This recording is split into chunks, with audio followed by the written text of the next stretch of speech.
2024 թվականի նոյեմբերի 8-ին տեղի ունեցածը ցնցեց ողջ Արտաշատը։ Արտաշատ բժշկական կենտրոնից ներքին գործերի նախարարության ոստիկանություն հաղորդում էր ստացվել, որ բուժօգնության են դիմել հրազենային վնասվածքներով քաղաքացիներ։ 15 րոպե անց նույն կենտրոնից ստացվել էր ևս մի հաղորդում։ Բուժօգնության դիմաց 4 քաղաքացուց 3-ը բուժօգնություն են ստանում, իսկ 15-ամյա տուժողը վիրահատարանում մահացել է։ Իհարկե ողբերգական դեպք է եւ երկու կողմից էլ զոհեր կան եւ յուրաքանչյուր առիթ, այսպես ասած, օգտագործում ենք նշելու, որ մենք եւս հասկանում ենք, որ դեպքը ողբերգական է եւ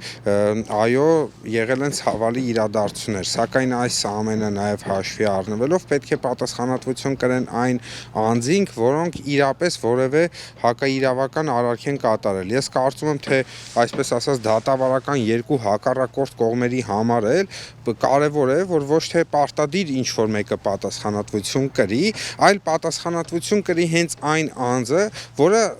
արարքը կատարել է։ Այս առումով սա կարևոր է նաև տուժողների համար։ Դեպքի առթիվ նախաձեռնվել էր քրեական վարույթ, մեղադրանք ներկայացվել 5 անձի։ Նրանցից 3-ի նկատմամբ ընտրվել էր կալանք խափանման միջոցը։ Գործը դատարանում է 2025 թվականի օգոստոսից։ Հերթական նախնական դատական նիստը նշանակված էր հունվարի 21-ին։ Նիստը հետաձգվեց մեղադրյալներից մեկի բացակայությամբ պայմանավորված։ Տվյալ դեպքում պաշտպանյալիս մեղադրանքը առաջադրած մի խումբ անձանց կողմից ապօրինաբար անձին անչափահասին այս դեպքում կյանքից զրկելու հանրային քրեական հետապնդում կա հարուցված,